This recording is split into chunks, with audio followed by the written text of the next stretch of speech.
Profil Helman Sitohang, orang Batak di Dewan Penasihat Danantara. Horas, Dongan Bika.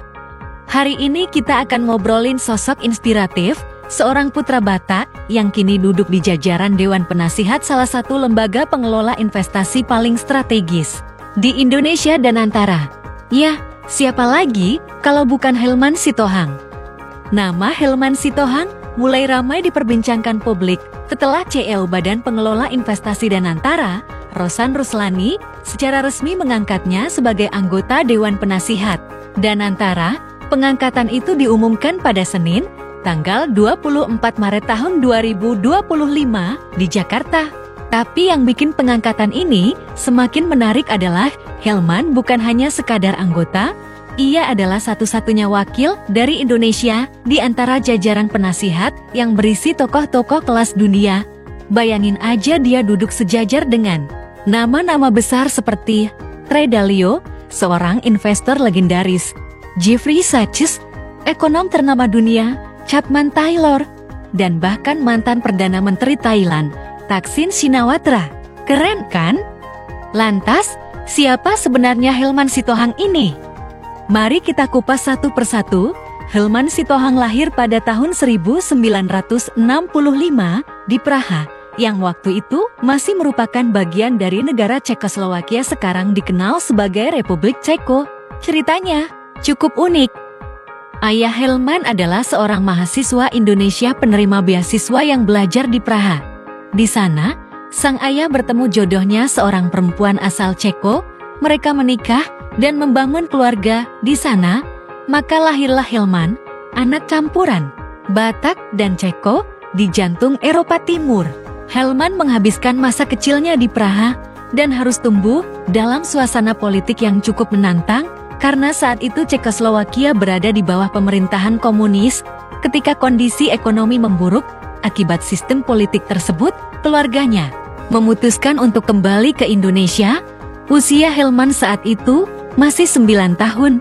Bisa dibayangkan, seorang anak kecil yang hanya bisa berbahasa Ceko, tiba-tiba pindah ke Indonesia dan harus beradaptasi dengan lingkungan baru. Awalnya tentu tidak mudah. Bahasa menjadi kendala besar, apalagi di sekolah. Ia kesulitan memahami pelajaran terutama yang berbasis bahasa kecuali matematika. Tapi dari situlah, kecerdasannya dalam bidang logika dan angka mulai terlihat. Ia unggul dalam matematika, dan itulah yang menjadi pintu gerbangnya menuju masa depan gemilang.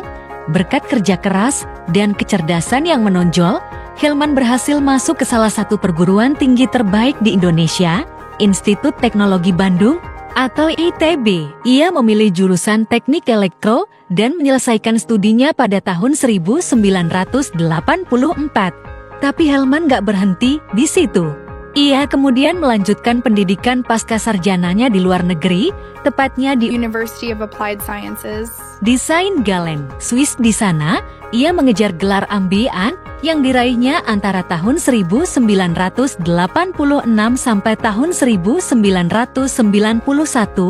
Pendidikan ini menjadi fondasi kuat bagi karir internasionalnya di kemudian hari. Sekarang, mari kita lihat perjalanan karirnya.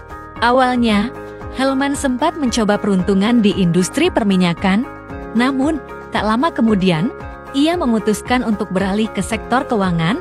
Langkah ini terbukti sangat tepat.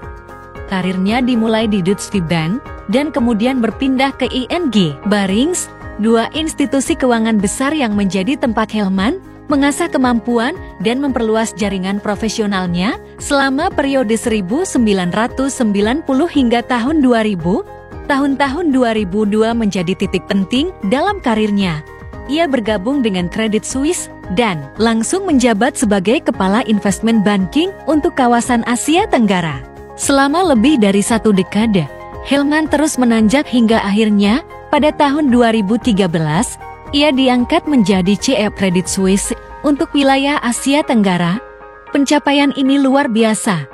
Helman menjadi orang Indonesia pertama yang memimpin wilayah strategis di salah satu bank investasi paling berpengaruh di dunia. Di bawah kepemimpinannya, Credit Suisse mengalami pertumbuhan yang sangat signifikan di kawasan Asia Pasifik. Ia memimpin berbagai lini bisnis mulai dari private banking, wealth management, hingga investment banking. Tak hanya itu, kinerjanya juga membawa puluhan, bahkan ratusan penghargaan internasional untuk Credit Suisse. Beberapa di antaranya berasal dari lembaga ternama seperti Euromoney, International Financing Review, Finance Asia, dan The Asset. Sebagai bentuk pengakuan atas pengaruh dan kontribusinya di sektor keuangan, Helman Sitohang masuk dalam daftar bergengsi Finance Asia pada tahun 2009. Ini adalah daftar eksklusif yang hanya memuat 50 individu paling berpengaruh di dunia keuangan Asia.